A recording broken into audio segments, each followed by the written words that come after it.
অন্যায়ভাবে এই সরকারের উপর চাপ সৃষ্টি। চাপের মুখে নির্বাচনের রোডম্যাপ ঘোষণা করেছিলেন এমন অভিযোগ তুলেছেন জামায়াতে ইসলামী নেতা ডক্টর সৈয়দ আব্দুল্লাহ মোহাম্মদ তাহের। শনিবার কুমিল্লার চৌদ্দগ্রামে পেশাজীবীদের সঙ্গে মত বিনিময়ের সময় সাংবাদিকদের তিনি বলেন, প্রধান উপদেষ্টা লন্ডনে গিয়ে একটি দলের চাপের মুখে পড়ে রোডম্যাপ ঘোষণা করেন। এই সিদ্ধান্ত দেশে অস্থিরতা ও অনিশ্চয়তা তৈরি করছে।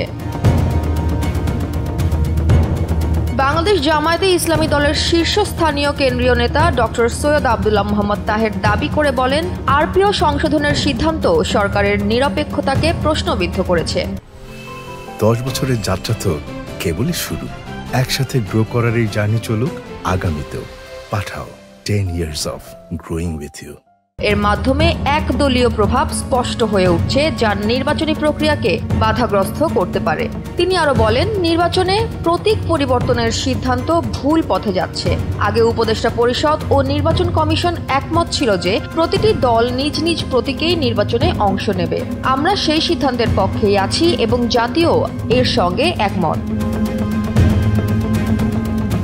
তিনি সতর্কতার সাথে আশা প্রকাশ করে বলেন, জুলাই সনদের বাস্তবায়ন থেকে পিছিয়ে যাওয়া মানে হবে সংস্কার কর্মসূচি পরিত্যাগ করা। প্রধান উপদেষ্টা কারো চাপে নয়, বরং জনগণের প্রত্যাশায় দৃঢ় সিদ্ধান্ত নেবেন।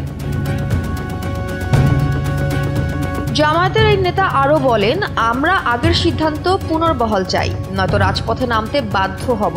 চাপের মুখে নয়, ন্যায়ের পক্ষে নির্বাচন চাই। তাহেরের এমন বক্তব্য এখন রাজনৈতিক অঙ্গনে নতুন আলোচনার জন্ম দিয়েছে।